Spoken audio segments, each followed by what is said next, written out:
مسیح کے بابرکت و جلالی نام میں آپ سب کی سلامتی ہو۔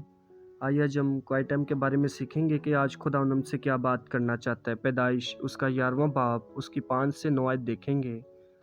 اور خداوند اس شہر اور برج کو جسے بنی آدم بنانے لگے دیکھنے کو اترا، اور خداوند نے کہا، دیکھو یہ لوگ سب ایک ہیں اور ان سبوں کی ایک ہی زبان ہے۔ وہ جو یہ کرنے لگے ہیں تو اب کچھ بھی جس کا وہ ارادہ کرے ان سے باقی نہ چھوٹے گا۔ سو آؤ ہم وہاں جا کر ان کی زبان میں اختلاف ڈالیں تاکہ وہ ایک دوسرے کی بات سمجھ نہ سکیں۔ بس خداوند نے ان کو وہاں سے تمام روئے زمین میں پراگندہ کیا، سو وہ اس شہر کے بنانے سے باز آئے۔ اس لیے اس کا نام بابل ہوا، کیونکہ خداوند نے وہاں ساری زمین کی زبان میں اختلاف ڈالا، اور وہاں سے خداوند نے ان کو تمام روئے زمین پر پراگندہ کیا۔ یہاں پر بھی آج ہم دیکھیں گے اتحاد کے بارے میں کہ اختلافات میں اتحاد کیسے پڑا، کیونکہ جب ہم دیکھیں تو بنی نو آدم جب بابل کے برج بنانے لگے تو ہم دیکھیں تو انہوں نے جب ابھی ریڈی کر ہی رہے تھے تو خداوند جب اس کو دیکھنے کے لیے اترا اس روی زمین پر تو خداوند بہت زیادہ ان سے ناراض ہوا، جو برج بنانے کے لیے ایک کاج جنہوں نے کیا تھا، جو اکٹھے ہوئے تھے۔ کیونکہ یہاں پر ہم دیکھیں تو 6 آیت میں اور خداوند نے کہا کہ دیکھو یہ لوگ سب ایک ہی ہیں اور ان سبوں کو ایک ہی زبان ہے، اور وہ جو یہ کرنے لگے تو آؤ ہم کچھ جس کا وہ ارادہ کرے ان سے باقی نہ چھوٹے گا۔ کیونکہ یہاں پر جب ہم دیکھیں تو خداوند بہت زیادہ ان سے بے شدت ناراض ہوا، اور پھر خداوند نے ان کی زبانوں میں اختلافات ڈال دیا،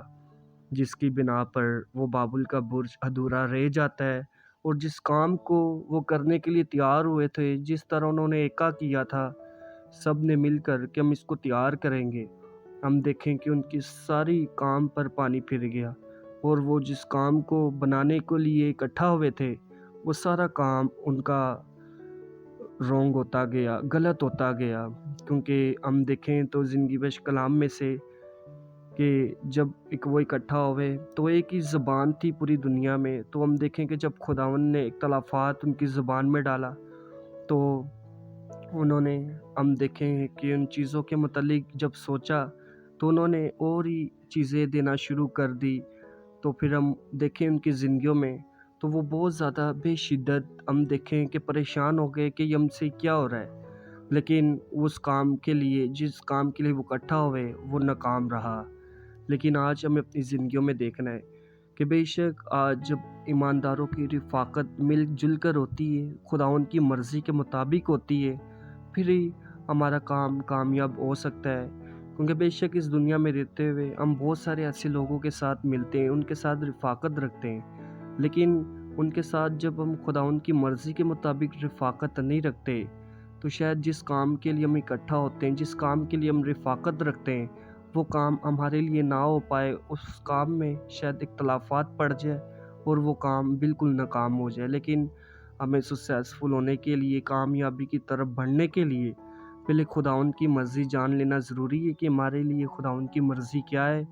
اور وہ جو سوچتا ہے ہمارے لیے اچھا سوچتا ہے۔ کیونکہ جب ہم خداوند کی مرضی کے مطابق ایکا کرتے ہیں، اتحاد کرتے ہیں، یونٹی میں قائم رہتے ہیں، پھر ہی ہم زندگیوں میں کامیاب ہو سکتے ہیں، اور ہمیشہ خداوند ہمیں اور زیادہ برکتوں سے نوازتا ہے۔ آمین۔ God bless you all.